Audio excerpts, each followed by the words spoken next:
Sir Pankaj sir आपकी ओर रुख करूंगी। और जिस तरह से आप अभी बता रहे थे सर कि पेरेंट्स का बहुत बड़ा योगदान होता है बच्चे की मेंटल हेल्थ में।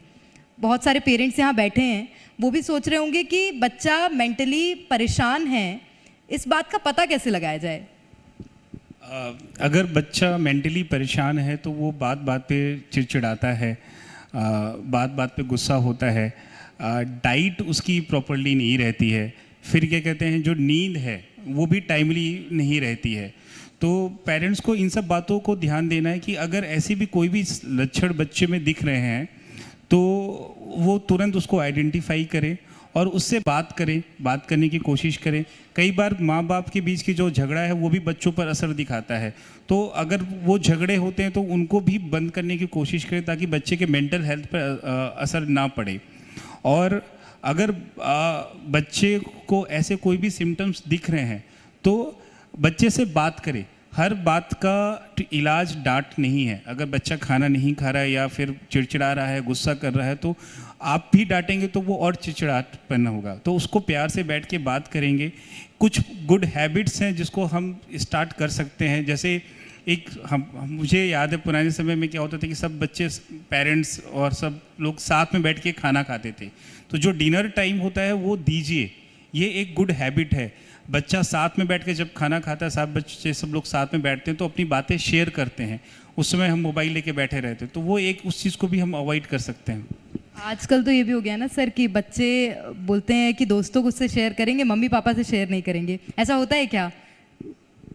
नहीं, अभी भी है।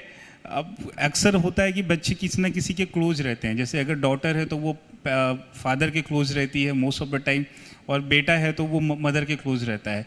तो उनको एक बार इनिशिएटिव लेना पड़ेगा, बच्चों से बात करना पड़ेगा। क्योंकि हो क्या रहा है कि अगर ये एंजाइटी, डिप्रेशन और जो इम्पेयर्ड मेंटल हेल्थ की वजह से ना, जो एडोलसेंट एज के बच्चे हैं, जो 12 से 15 साल के बच्चे हैं, ये ना नशे की तरफ भी जा रहे हैं। और ये नशा आगे चल के उनको बहुत तकलीफ क्रिएट करेगा।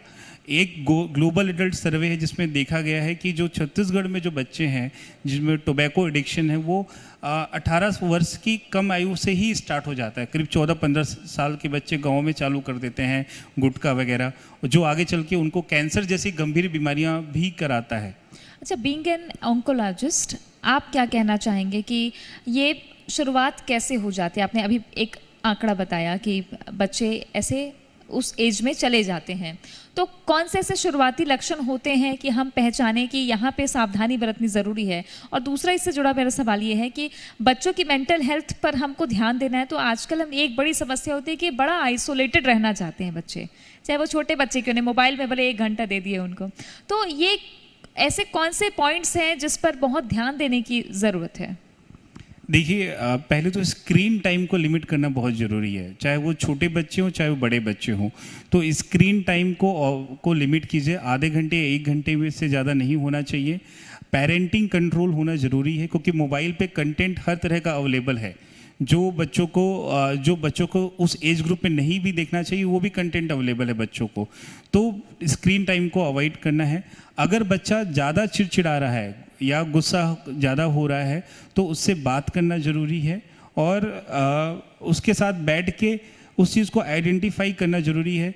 इस बात को ध्यान रखना ज़रूरी है कि बच्चे नशा तो नहीं कर रहे हैं। अगर बच्चे कुछ नशा कर रहे हैं, ये बच्चों को, पेरेंट्स को पता चल सकता है। अगर जो दांत रेगुलरली, जैसे आप ध्यान देंगे दांतों में, तो जो गुटखा खाते हैं उनके दांतों पे निशान रहते हैं, तो वो उसको आइडेंटिफाई करके आप पकड़ सकते हैं कि बच्चा कहाँ कर रहा है। और थोड़ा सा ऑब्जर्वेंट रहना ज़रूरी है बच्चों के लिए।